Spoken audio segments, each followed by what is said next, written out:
গ্রেফতার, কারাবাস এবং নিঃসঙ্গতার অভিজ্ঞতা সব মিলিয়ে জীবনের এক কঠিন সময়ের মুখোমুখি হয়েছিলেন জনপ্রিয় চিত্রনায়িকা নুসরাত ফারিয়া। টানা ২ দিন কারাগারে বন্দী থাকার পর মুক্তি পেলেও সেই স্মৃতি আজও তাকে গভীরভাবে নাড়া দেয়। অবশেষে কারাবাসের সেই কালো অধ্যায়ের অভিজ্ঞতা প্রকাশ্যে এনেছেন এই অভিনেত্রী। তার ভাষায়, জেল জীবন থেকে অনেক চেনা মানুষকে নতুন করে চিনতে শিখিয়েছে, আবার অচেনা মানুষদের কাছ থেকে পেয়েছে অকৃত্রিম মানবিকতা। এমনকি গ্রেফতার হওয়ার পর ভেঙে গেছে তার প্রেমের সম্পর্কও। সম্প্রতি একটি বেসরকারি টেলিভিশন চ্যানেলের পডকাস্টে অংশ নিয়ে নুসরাত ফারিয়া তার জীবনের একটি বেদনাদায়ক অভিজ্ঞতার কথা তুলে ধরেন। তিনি জানান, তার বিরুদ্ধে একটি মামলা হয়েছে। এমন খবর তিনি আগেই শুনেছিলেন, তবে সে সময় দেশের বাইরে থাকায় বিষয়টি খুব একটা গুরুত্ব দেননি।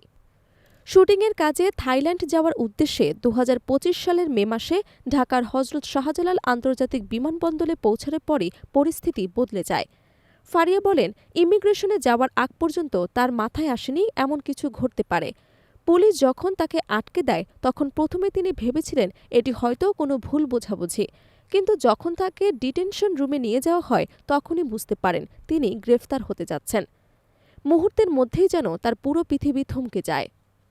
এরপর কয়েকদিন কারাগারে থাকতে গিয়ে জীবনের এক ভিন্ন বাস্তবতার মুখোমুখি হন নুসরাত ফারিয়া। জেলে কাটানোর সময় ৪৮ ঘণ্টায় তাকে বড় এক শিক্ষা দিয়েছে বলে জানান তিনি।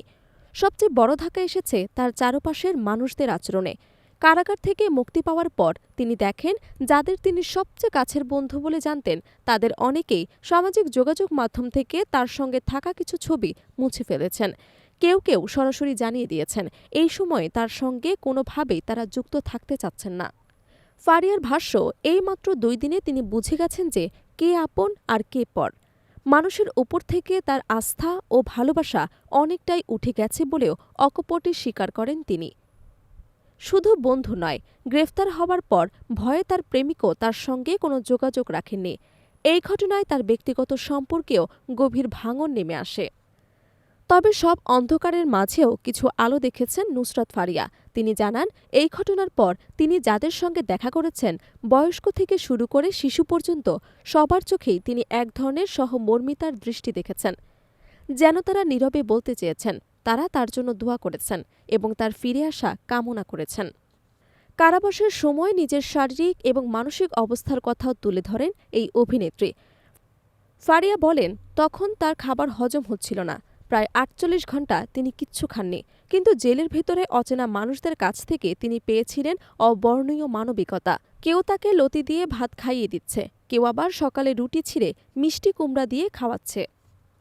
আবেগঘন কণ্ঠে নুসরাত ফারিয়া বলেন, তার চোখ দিয়ে তখন শুধু অশ্রু ঝরছিল, আর যাদের তিনি জীবনে কখনো চিনতেন না, হয়তো তারা কখনো দেখতেও পারবেন তা ভাবেননি, তারাই তাকে যত্ন করে খাইয়ে দিচ্ছিল।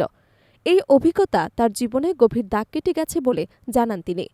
উল্লেখ্য, এর আগে ২০২৪ সালের বৈষম্যবিরোধী আন্দোলনের সময় ছাত্র জনতার ওপর হত্যাচেষ্টার অভিযোগে ভাটারা থানায় একটি মামলা করা হয়। সেই মামলায় নুসরাত ফারিয়াকে আসামি করা হয়। মামলার নথিতে তাকে আওয়ামী লীগের রাজনীতির একজন অর্থ যোগানদাতা হিসেবেও উল্লেখ করা হয়েছে। সব মিলিয়ে কারাবাসের এই অভিজ্ঞতা নুসরাত ফারিয়ার জীবন এবং দৃষ্টিভঙ্গিকে বদলে দিয়েছে। কঠিন সময়ে কে পাশে থাকে আর কে মুখ ফিরিয়ে নেয়, এই বাস্তবতা তাকে নতুন করে চিনিয়েছে মানুষ ও সমাজকে। Desk report, Dhaka.